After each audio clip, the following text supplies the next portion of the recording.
अस्य श्री आदित्यहृदयस्तोत्र महामन्त्रस्य अगस्त्यो भगवान् ऋषिः अनुष्टुप् छन्दः श्रेयादियात्मा सूर्यनारायणो देवता निरस्ताशेषविघ्नतया ब्रह्मविद्यादिसिद्ध्यर्थे सर्वत्र जयसिद्ध्यर्थे जपे विनियोगः ध्यानम् जयतु जयतु सूर्यम् सप्तलोकैकदीपम्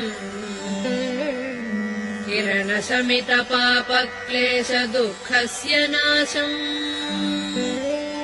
अरुणकिरण